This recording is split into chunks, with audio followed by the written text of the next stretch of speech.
Good to see everyone. So first things first, you'll notice the slides have changed a little color. Somehow the template I got had a purple and gold theme, and so I had to Exactly.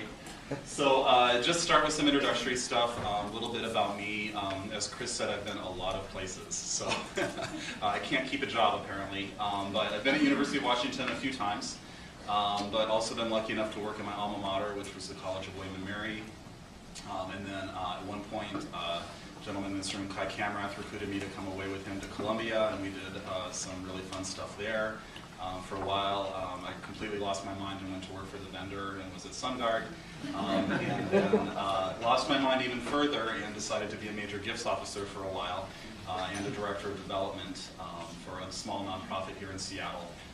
I managed to time that just to hit in October of 2009 as the economy tanked, which was a wonderful experience.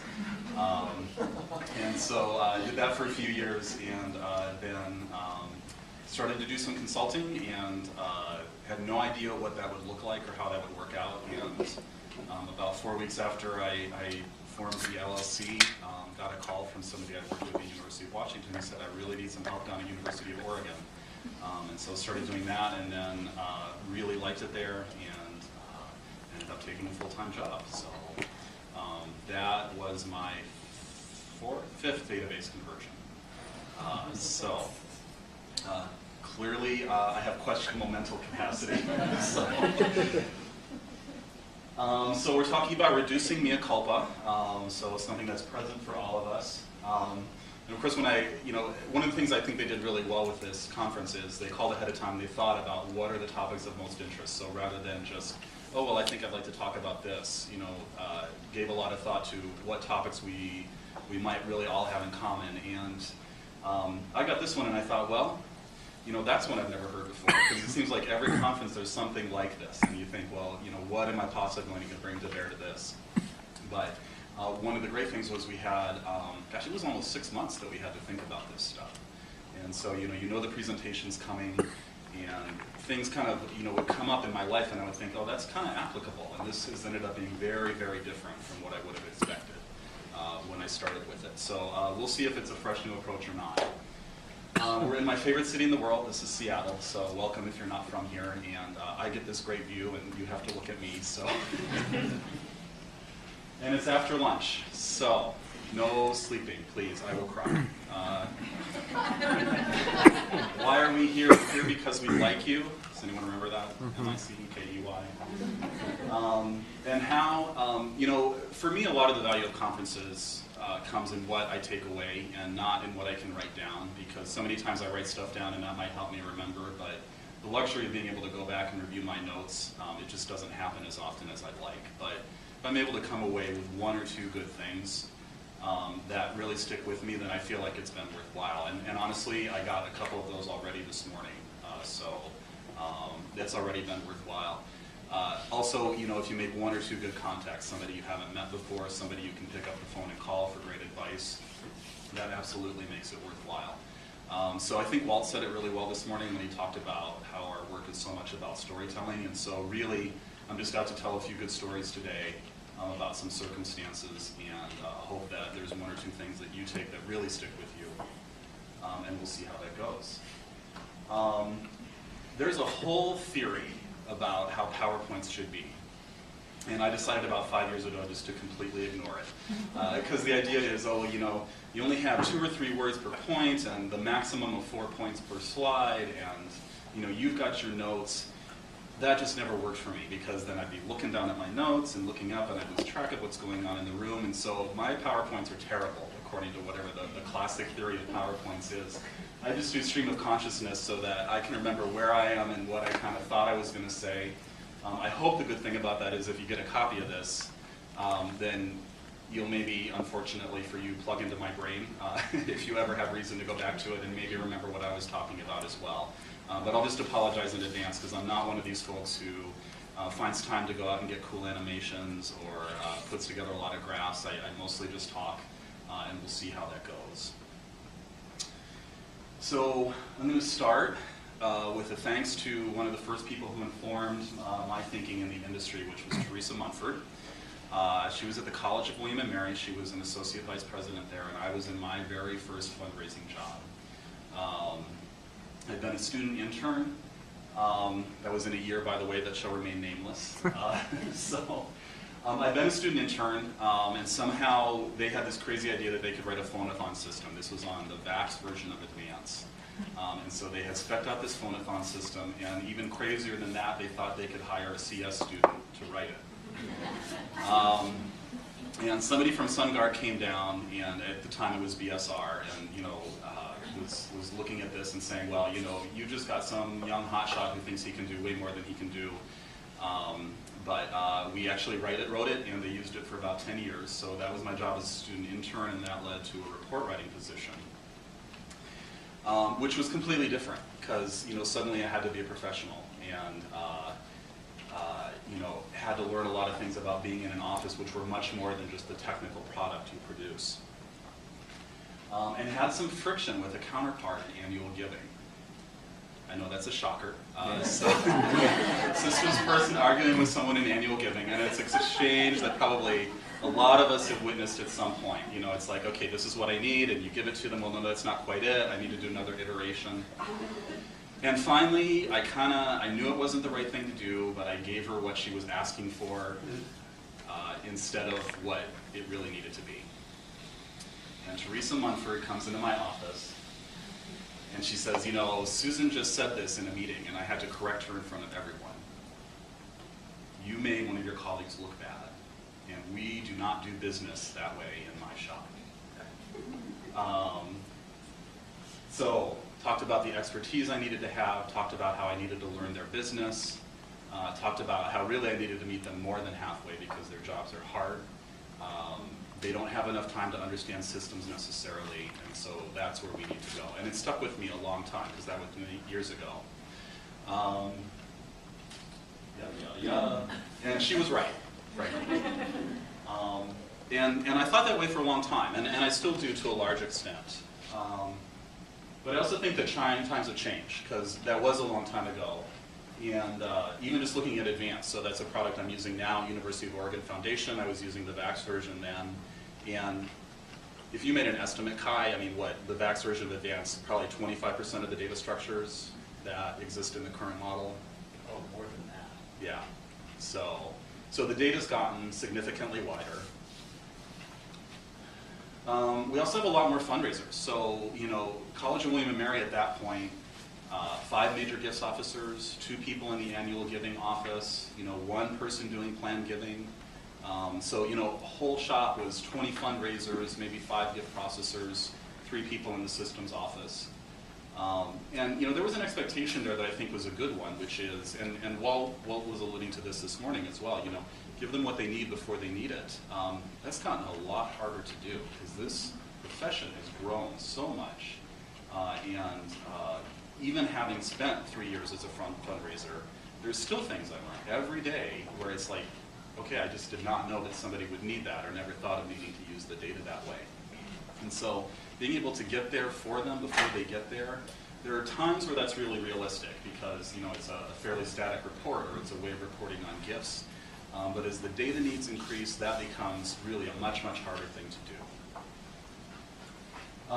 The other thing I'm seeing is that a lot of fundraisers, they use multiple systems now. And so, was just down at University of Oregon, we're getting live on Advance, and start teaching training classes. And I had never seen this before, but we're 15 minutes into a training class. Somebody raises their hand and says, well, I don't want it to work this way. It should do this and this and this and this. And I'm thinking, well, how do you know what it should do? You haven't even been through an hour of training yet. You haven't looked at the system. You don't. But folks have gotten used to, I've got my bank website that I go to, and it's constantly changing, and it's getting more efficient all of the time. We're well past the years where, the only time someone used a computer was when they sat down at their desk at work. And everyone's interacting with systems all the time, every day, and they're expecting that it's going to evolve to meet their needs so that they don't really have to think about things too much. It's just going to be there and do it. There's just a lot more number crunching in the world. We've got more data all over the place. We've talked about this a couple of times already today in the sessions I've been. And we've got a lot more metadata. So data about data and things that are telling us what's going on with the actual data. And we've also got something that I think of as metadata. And what I mean about that is, you know, if you think about a session like we had this morning from Marilyn about data visualization, you know, that's kind of data about data, right? She's thinking about how people think about data. And, you know, that kind of sophisticated approach to how do our brains process information, and, you know, what's going to make the most sense to us if we know that biology, what's going to make the most sense to us to put in graph form, and how do we differentiate things. You know, that's really something. And I think, you know, this conference is an example of that. You know, you never would have pictured something this specialized and appropriate to our particular work. But that has, as I said, given me some luxury of time, and I think us some luxury of time to think about what we want to talk about today. And one of those was, you know, as I have some podcasts that I'm interested in and some talks I was watching on TED, there were some things that I was able to pull out of that. So I'm going to need a couple of volunteers. But we're going to talk a little about game theory. So, so there's a podcast that I've been doing on game theory from Yale University. It's actually fascinating. One of the great things about a conference like this is, you know, dork becomes badge of honor. So who would have pictured that when we were in high school? Taught by an economist named Benjamin Pollack. So, and really great teacher. I mean, this thing, he makes it very interesting. And I think it's interesting too that it's an econ class, because you know, you're actually seeing game theory pop up a lot of places. They're starting to use it in sophisticated simulations now, and in ways to do predictive modeling that's a little different from just, you know, regression analysis and linear things. So I'd like to try one. Okay, so can you help me out here? I need everyone to get one sheet of paper. So I just want to pass out those. Okay, so one sheet of paper for everyone. And does everyone have a pen? Because I brought some extras in case anyone needs one. Need a pen? Okay. So Post-its may not be ideal for this, but we'll deal with the sticky bags.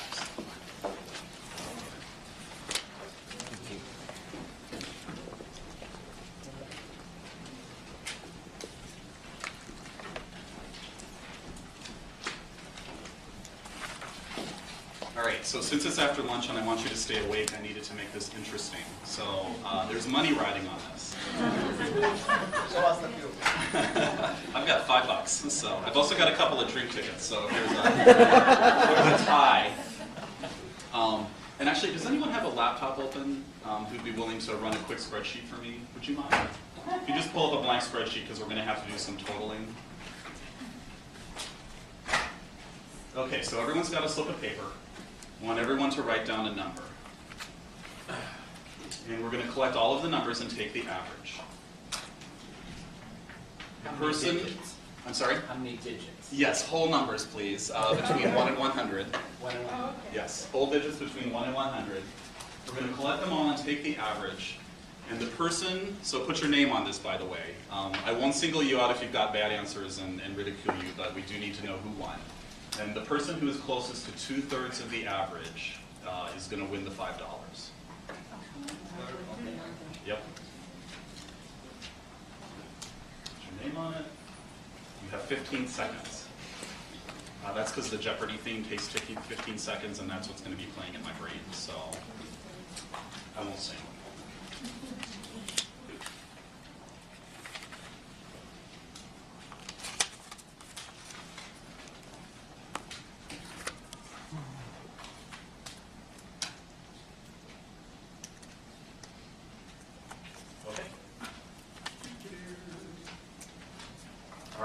So, you want to hand papers in? And yeah, make sure you put your name on it if you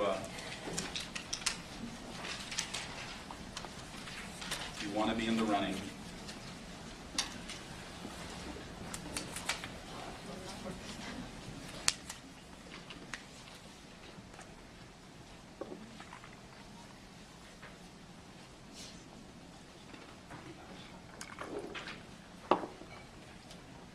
Some people fold these up like they're ballots.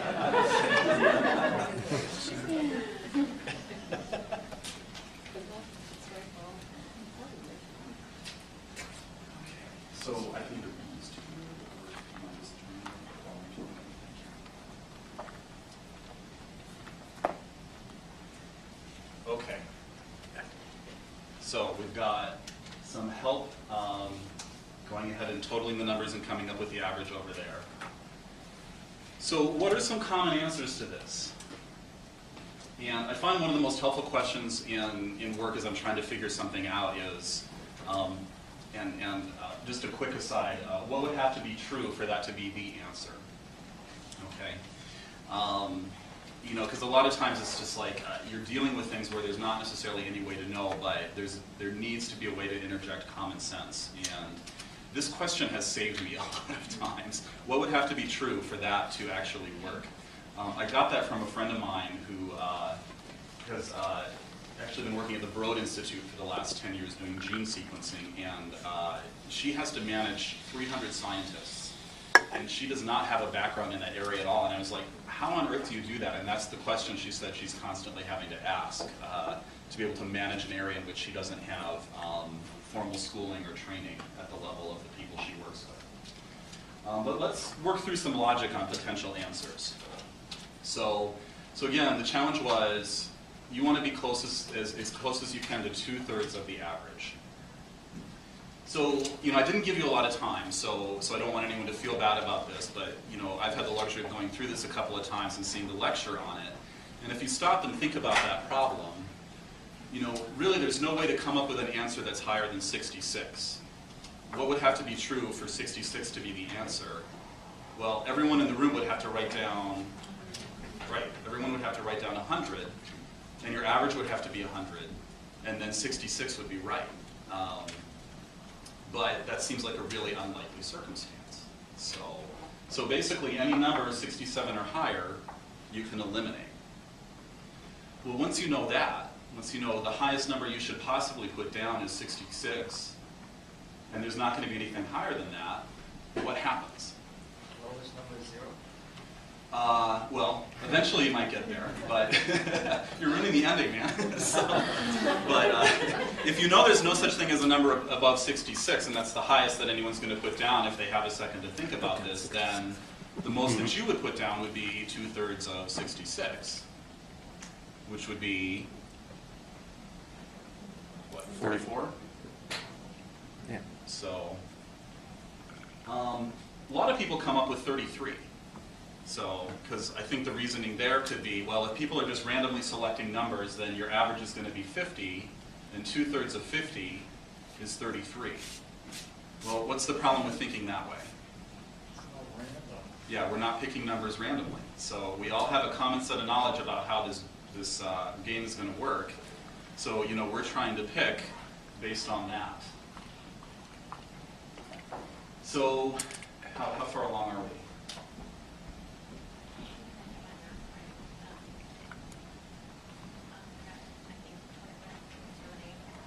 25.78 is the average? 2/3. Is it really? Okay. I did it right. 38. Okay. So in this room, 38.6 was the average, so 25.78, we'll call that 26. Thank you for your help. So, is it Kelly? Yes. Okay, so Kelly from Pacific Lutheran, thank you. All right, so I'm looking to see who, actually, you know what? 5 and 27, and there's... Right. Okay. I'm sorry? We've got a 25 and a 27. Okay. So 27 will be it then. So I will find that afterwards and find you, so I promise. And if you did 27 and you just, actually, does anyone remember if they did 27? Did you really? Congratulations. Okay, $5. Or a drink ticket, whichever you prefer. So I shouldn't take it. you shouldn't. No. Why not? Do you have state ethics laws? Because I didn't read the assignment and I picked up a random number. But she still won. It was still the right guess, right? So, okay. So what do I like about this game? Well, first of all, what would happen if we played this again? Right? Because we all know the rules now, so we all understand how this works, and there's something that didn't occur to us the first time, maybe, or we didn't realize what we could eliminate. So, our answer changes and our knowledge of the answer changes based on our sophistication with this game. If we kept on playing, eventually we'd arrive at an ultimate answer, which I don't think would be 0, I think would actually be 1. And that's the right answer, mathematically, if you have played the game enough times. But of course, if someone came in late right now when we played again, they would guess something completely different, and then our average would go up. So the winning answer and the right answer aren't necessarily the same thing, which I think also has application to our work. But there's something here that I think is really significant, which is, you have to know what's going on here. And I have to know that you know what's going on here. And you have to know that I know what's going on here. And I have to know that you know that I know. And on and on and on. There's actually a technical term for that in philosophy. Common knowledge. And we've actually also touched on this a few times today. Walt talked about building that body of common knowledge so that somebody makes that request and you know what they're asking for because you've got that body of common knowledge and you've got an idea of, okay, when they ask for a gift total, we've got that defined. We know that generally we're going to be counting dollars raised and not cash in the door, unless there's a specific exception. And they know that I know that they know that, and so they're comfortable making that request without having to write a paragraph every time, and it streamlines our entire process. So yeah, I was listening to this podcast, and Mea Culpa had kind of been in my brain, and I thought, oh, that's kind of cool. There's actually some applicability there. So, people kind of giggle when I talk about game theory, about being something, but it's helped me to think of games as really just a model. And I think running a lot of them can tell us something. And this is the application you're seeing. There's been some interesting articles in The Economist. It's not a contradiction in terms, by the way, about the application of game theory to some different modeling. And I think it can work really well. But one of the things that can be maybe a deficiency, or you have to know what it's good at and what it isn't, is typically when you do that, you've got a game, and you're running it 1,000 different ways. But you're doing all of that kind of in parallel rather than serially. So all at once, not one after the other. And it's important to know where that works and where it fails. So as I was thinking about that and what is the applicability here, along comes Ted.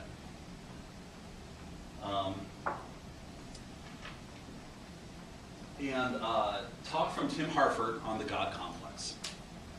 And what I found interesting about this was, he's an economist and a writer, who started to figure out how to apply data. And so many of the people doing great data analytics today are economists because that really gives them an interesting tool set to work with. And he studied what makes systems successful. So, did all kinds of work and all kinds of systems, not talking about computer systems necessarily, although he did look at some of those, but, hospitals and companies and political systems and things like that, and looked at, what are the common factors in success? And by far, that kind of led him to, this is a little bit of an aside, but led him to kind of tackle the idea of expertise as the way to solve problems.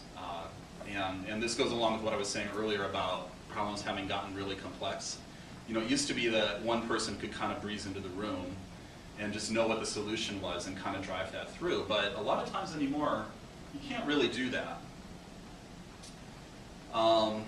So, his basic theory, as he talks about the God complex that used to exist more, and I think, more and more is not necessarily going to work, is that our problems have gotten really large.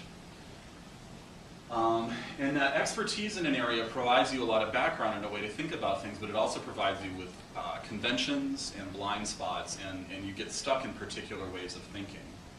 And he takes on a lot of doctors in this, which as somebody who did some fundraising for the School of Medicine was kind of fun to hear. And a lot of our issues are too big for one brilliant person to solve. And I'm fully on board with what Walt talked about this morning about, I was affected when Steve Jobs died. I mean, I just, grew up with Apple computers. But the fact of the matter is, I'm not as brilliant as Steve Jobs. Big shocker there. But You know, I spent a lot of time learning this business, but I'm not necessarily somebody who can sail into the room and say, hey, this is the solution, this is the thing that's going to answer. Sometimes we all get there together after a lot of discussion and things like that, but it's not always possible to know, for me at least, exactly what someone's going to need before they need it. Also, a lot of times, even if you have a great solution and you deploy it, it's impossible to predict how people are going to react to that. Are they going to understand it? Is it really going to work in the way that you envisioned? Do you have that body of common knowledge where they're going to know how to utilize it? So, you know, as he's grappling with these issues, this is kind of the framework that he was building on, and the most important common element he found in successful systems was, what is the feedback loop like? So what is the process by which you actually gather meaningful input and let that inform your process?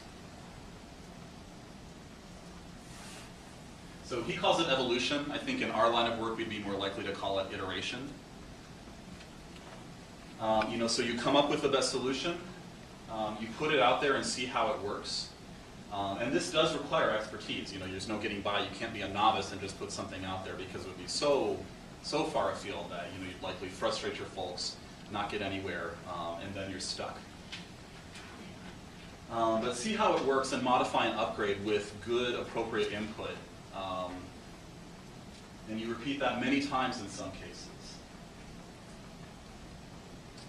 So one of the pluses of this approach is that you're probably doing it anyway. It's just that we tend to view that as a failure, right? So get a report request, somebody fills it, they deliver it to the person, oh, you know, this isn't what I needed. And then we tend to view that as, well, I didn't properly understand their requirements, or I didn't, you know, I should have called them, or, and frequently they will reinforce that, right? You know, why did you get this wrong? Where, you know, instead maybe we should just view that as the first iteration. Scope change. Sorry? Scope change. Yeah, exactly. Well, and there is that, right? And that's the common response. You know, it's like, okay, you know, you didn't give me what I needed. Okay, well, you didn't tell me what you were actually asking for. Right? And this is just so far different. You know, an approach like this also gets more thinking around the table. And kind of brings people along for the ride. Because a lot of times people won't really be invested in or understand a solution unless they've been a part of the process to determine what's really going to work. Does mean that no one person has to know everything, and it opens the lines of communication. And I think intuitively we know that this is a good way to go, but we don't always act like it. I can't tell you how many times, you know, I'll be reviewing report requests, see what's come in that week. You know, and somebody will say, you know, actually I'm having a problem doing that one because I'm not sure what they meant by this. We'll say, what did they say when you called them? Well, I haven't talked to them yet. Okay, why don't you call them? So, and it's become such a broken record, but just constantly have to remind the folks reporting to me, hey, just pick up the phone. It's not that hard. Except that it is. And it's particularly hard after you've put something out there, because you're invested in that. You probably have spent a lot of time learning the profession. What someone asked for may not be what they were expecting. And you're having to ask, essentially, at some level, well, what did I do wrong? And maybe it's not anything you did wrong. Maybe you did do exactly what they had said that they needed. It's also worth asking about, what kind of culture does this take? You know, what is your organization like when there's a mistake made? You know, say some of the results of something get into something public, or, you know, somebody was asking for something at the last minute before they just get on a plane, and they don't have time for you to run it again. You know, what's their response like?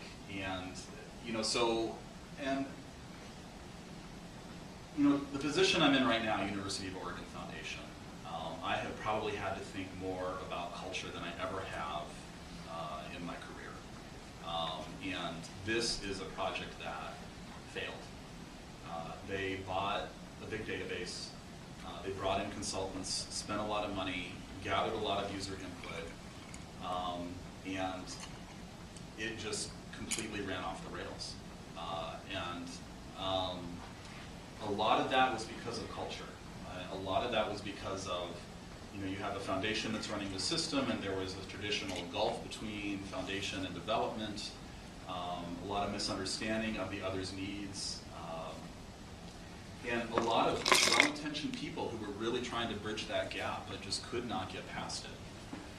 And then, had a lot of other factors at play, but I would have to say, and there's some people in the room from University of Oregon who were in the project at the time, and would you disagree with me on this? Probably the biggest contribution to failure, I think, is culture, as I've reviewed. Yeah, So, a lot of misapprehension on both sides. right. So, what is your organization like that way, and is there an emphasis on a place where it's okay to give that feedback, where people are seeking that out, where it doesn't it doesn't become about you were wrong to do it this way, but hey, let's just figure out how to do it better the next time. One other thing about this is not all requesters are created equal, right? And a little politically incorrect to say, but some people ask for stuff that's crazy, right? A computer cannot do that. Or, that's diametrically opposed to the policy we have for how we're going to count gifts. And I know that maybe you want to think of your program that way, but we've got reports that you can run for yourself that count gifts the way we've all agreed to count them, and that's what you can use. So I'm saying no to this request. So, as you think about a feedback loop, a lot of it comes in and down to who do you ask? Whose input are you seeking? And also, how are you measuring your success? Because a lot of times the measure of success cannot be, are there no more requests out there that anyone can think to make? A lot of times the measure of success needs to be, have we done our best? Have we satisfied reasonable requirements? Not, is this person happy? Because some of these people are never going to be happy. And you need to be willing to make that call and say, you know what? These are reasonable, this isn't. So these are the ones we're paying attention to. Here's where we're spending our time. What kind of time does this take? Well, it takes a lot of time, right? And this is a failure, I think, on both sides sometimes. There's always that, I mentioned it earlier, getting on a plane in 12 hours, I forgot to ask for a donor list of people that I might visit if some of my appointments fall through.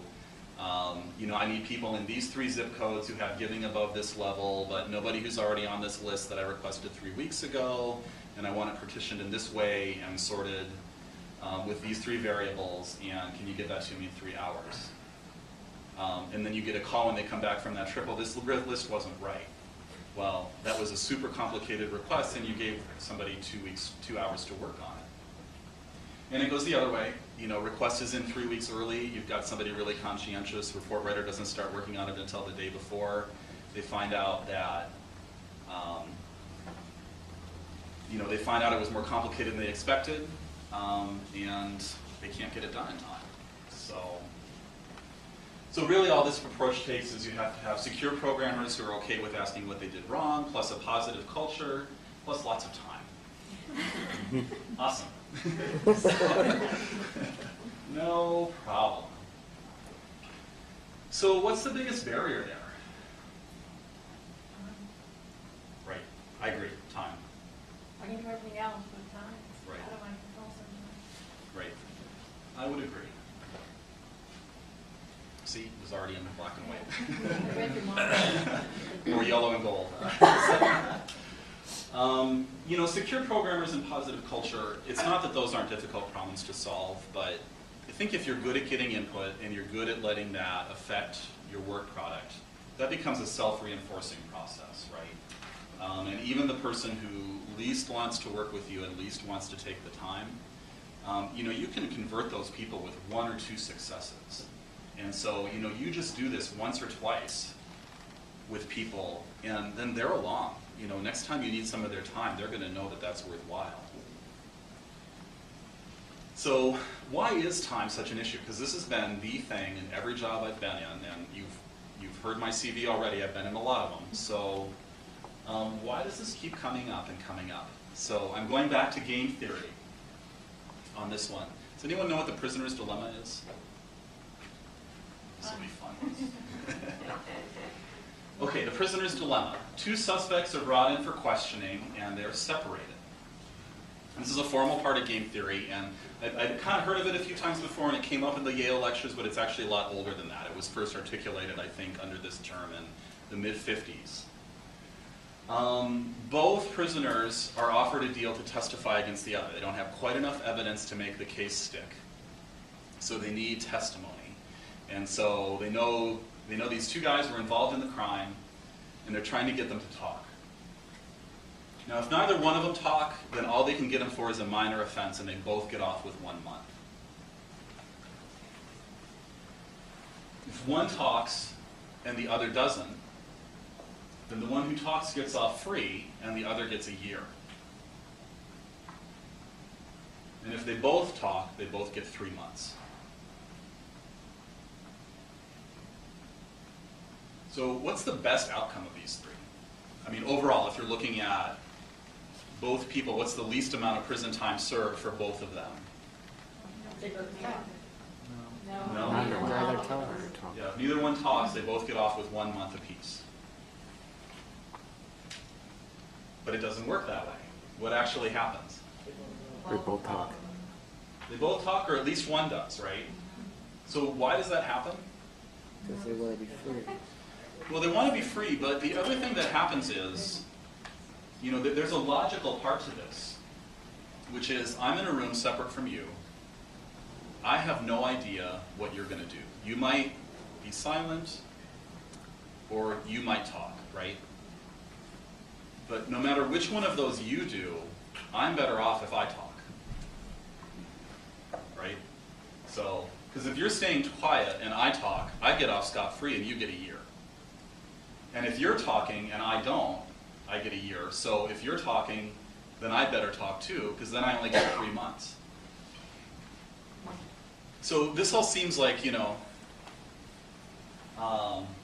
little far-fetched, this doesn't really exist, but there are real-world examples of this, and which I found kind of interesting. But the basic point is rational decisions for one person can lead to irrational outcomes for the whole situation, for the overall circumstance or the overall system. So, because if you look at it logically, it's like, if they knew they could trust each other and they could both be silent, then, okay, we'll each take a month, that's the best thing. But this applies a lot in economics in situations around competition and expenditure. So this can apply in an arms race, right?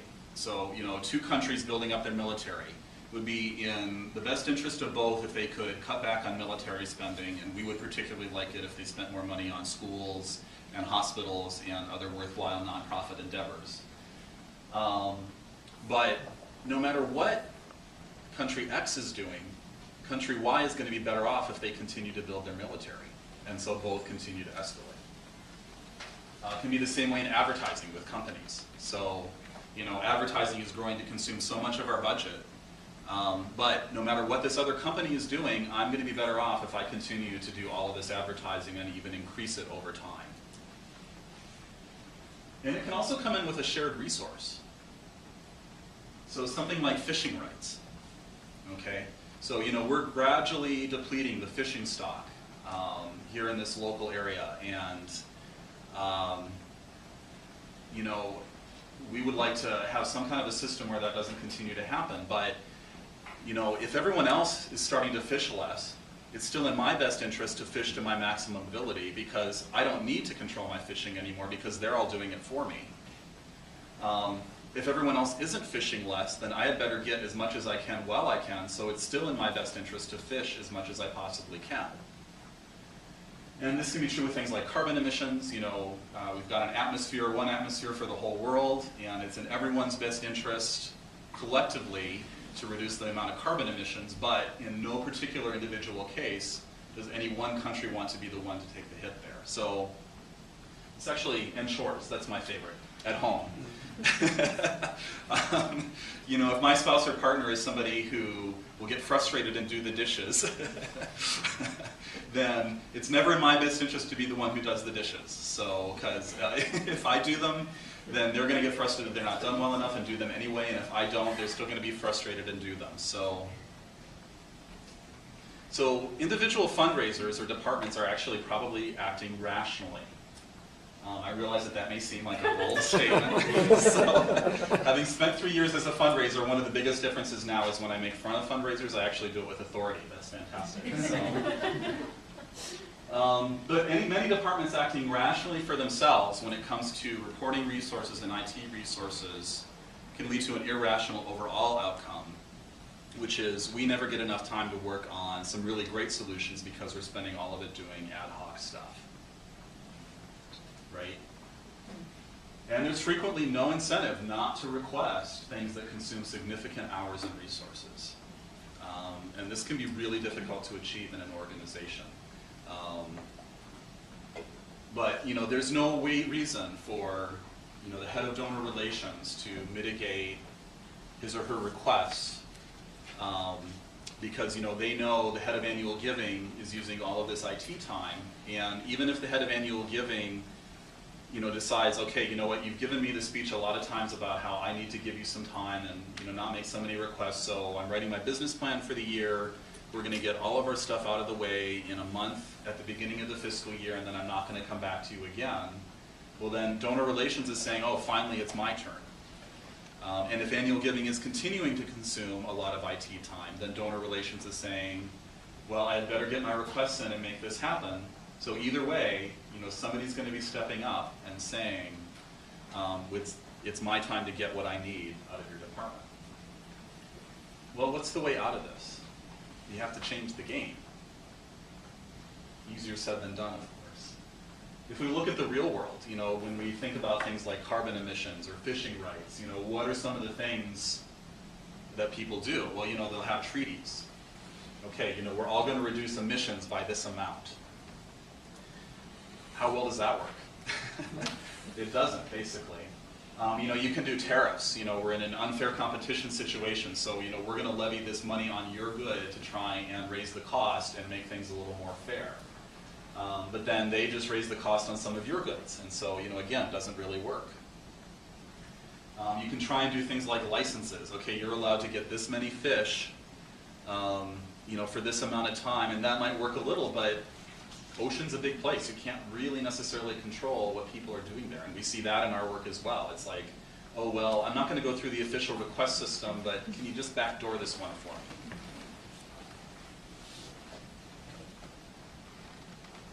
But I think if we're thinking about resources, and if you think about IT as a common resource, and you've got this prisoner's dilemma around it, there's a little bit of a happy confluence with the iterative approach here, which is picking up the phone.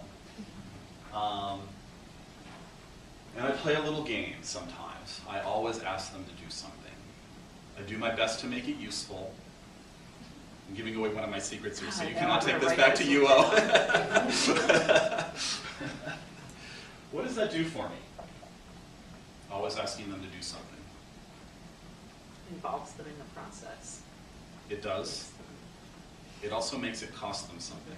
Exactly, they're not getting it for free. Right. And it's amazing to me how many times when I pick up the phone and I say, I've got this request, but I'm not sure these table values are really where they need to be. Could you review them for me? And I'll meet your deadline as long as I've got 2 weeks between the time you get that back to me and your deadline. I'll still meet it. How often? Okay, well, maybe I don't need that quite as much. Or, okay, well, the deadline can actually maybe slip a little. The reason I do it this way is, it's the easiest for me to do at my level, barring your vice president coming down and saying, and your VP can't be involved in every single resource decision. You've got to have a day-to-day way to operate. And also because I've seen a lot of other things kind of work, but not really. I can't count the number of times I've seen it said in organizations, okay, we're going to write our plans for the year, and you have to clear in advance how much of the central IT resource you're going to use, and that's the time we're going to give you, and that lasts about 3 months, and then you're right back where you started. So that doesn't seem to work. I've seen people try and do bill-back situations. In my experience, that just leads to shadow databases and extra systems because people say, well, why should I pay for this? Because I could just do this myself, so I'm going to download a bunch of the data and start working from my own system. So I don't think that's a good solution. But this has been a really simple way that I just visit a little bit of the cost back to people. It does take them along for the ride. So it's not just a game, it's not just a manipulation that I'm doing, because it helps them understand the complexity of the problem. I always give them something that's related to what we're working on that day. It's like, okay, I need this verified, or I need you to come in and talk to me for 15 minutes about really the nuances of what you're asking for here, or, you know, I think this is different from the policy that we've got in place here. I'm going to need to get permission from somebody. Could you help me write an exception? You know, some of that's kind of made up. It's not like we have a formal process for, oh, well, there's an exception to policy, so it has to go before this group. But it's just my way of making people spend a little bit of their own time before they get some of the group's time. And I'm not trying to preserve the group's time so that they can go on coffee breaks. I'm trying to preserve the group's time because there is a real cost to this stuff. It's just not apparent sometimes to the people who are making the requests. And if it becomes apparent, then their behavior changes. But it also buys my group some time to do those really innovative, interesting experiments and things that are going to lead to long-term solutions that make the system better for everyone. And that's in everyone's collective best interest. Other ways to do this? I'm working with a really great VP of development right now. And I would say more than any other VP I've seen, and know I've been a part of some amazing organizations, and so, you know, no disrespect to anyone else I've worked with, they've all managed this differently, but this guy has a better understanding of data, I think because of when he came up through development and some of the work that he did, better intuitive understanding of data than I've ever seen in a senior development person. And we went live July 1st, and when we went live, he did something that I had not seen before, and honestly, I initially resisted. He said, I want all development requests to go through this person. And I think, and this is kind of one of the gifts that I got out of putting this talk together, I had never really understood that what he was doing in that circumstances, he was rescuing me from the prisoner's dilemma. He was saying, unless this person says it's important enough to work on, I'm buying you some time to catch up on all that work you didn't get done during the conversion. And I think, and I'm sure he wouldn't even know what the prisoner's dilemma is. I think he just had an intuitive understanding of resources and that constraint and what needed to happen for us to take the system to where it needed to be and buying us that headspace. And incidentally, he is part of a different organization. So I'm in the foundation, we run the system, we invest the money, we process the gifts, and we run the database. But that goes back a little to the positive culture I was talking about earlier. He's not viewing this as my problem to solve, he's viewing this as our problem to solve. And he's viewing this as, I'm protecting my long-term resource. And so when we talk about, we had a conversion project that basically completely failed, you know, it's somebody who's willing to be forward-thinking like that and say, hey, this is the way that this needs to work, that solves that cultural problem. We're now, okay, we're all in this together and we're just trying to find the best solutions we probably possibly can. So that's another way that that can happen. You know, you can have a senior person who takes that level of interest and has that level of understanding. Not always that lucky, unfortunately, but knowing how rare that is, I certainly am glad to know that I'm lucky enough now. So some of my hope for takeaways from today. Number one, I loved having the chance to use sort of that growing wealth out there of real world thinking on some of this stuff. There's just never been a time where data gets as much attention as it does now. And there's all kinds of great resources out there and great talks and great ways to think about things. And it was really a treat to have something to kind of research and look into and be able to think about some of these topics. Going back to the first game that we played, realizing that the correct answer evolves as your organization becomes more sophisticated. I think that's a really important thing to keep in mind as we look towards common solutions. I think we can help that evolution along, though. One of those ways is making it okay to make mistakes in your organization, and this goes both ways too. You know, make it okay for your folks to ask what could have been better. Make it okay for them to have made a mistake. Make it okay for somebody to make a mistake when they ask for something. You know, this is what I needed, and oh, wait, I forgot to ask for this. Okay, you know what, we all do that. We'll see what we can do to still get that to you on schedule. Because a positive culture really does have a tangible impact. It's a lot nicer to go to work, but it has a productivity impact as well. Realize that good solutions take time. and then try and buy yourself some by making it cost them something. So, thank you. Questions or thoughts? Or got 4 more minutes. Jamie. How do you, I know that we've talked about this in terms of this geared toward like, reporting and maybe some of the normal day-to-day production type things we're dealing with. Mm-hmm. How do we take and apply this to some of the more IT type projects that are related to development of programs and reporting tools and things like that? Because there we're always going to be dealing with some sort of software development lifecycle type of approach. I mean, so Right. how do you do the same thing on your IT side of the show? Right. Well, I think that's a really good question, because I think one of the key differences there is it's not really realistic to deploy Advance, go through your whole conversion process, ask what works about it and what doesn't, iterate it, and then redeploy. It's way too big of a project to do that. But I think in the bigger projects there are individual elements that can be deployed ahead of time. And so how does this work as a home screen? What should we adjust there? How does this work as your weekly fundraising report? What's not in it? As the monthly fundraising report, how does this work? Or, what are the 3 output formats that you use most frequently if we're writing a brand new reporting system or trying to completely upgrade that? And so, you do have to kind of be smart about, what is realistic to ask for input on, and then what isn't. I don't really care what any of my end users think about which is the best database system to use, because you know what, that's where I'm supposed to be the one. It's where the process that I'm doing meets, kind of their business that, this is really the approach, I think. Yes? Good question. Some organizations require report specs to be signed off. Yes. And what is your opinion about that? I guess maybe it's contextual, but I'm curious to know. I think that can be helpful because it can be a form of resource control. It can keep somebody from filing 20 requests. But I think if somebody's doing that, you can always just decide, what, I'm just not going to do those until I talk to this person anyway. And I think that's a better way to go, frankly, because then you get a chance to find out, okay, what is it, half of those might be things they could run for themselves, or, there might be a training gap there, or, it's an opportunity for you to know, what, the system just doesn't handle this thing that you really need to do. And I think the fewer filters you have between you and end users who actually have to make use of the data, the better off you're going to be in really knowing, okay, how do we get there, in my opinion.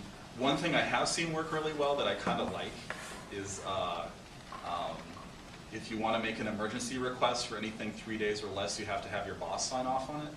So you have to explain to them first, why you forgot to order your invitation list at the same time you ordered your invitations. Even that though, it sounds like a really fun solution, but that can kind of increase the snark factor a little, which I'm not sure is ever in anyone's best interest. So. Certain words as a barrier. Yeah. I don't know if you agree or if you.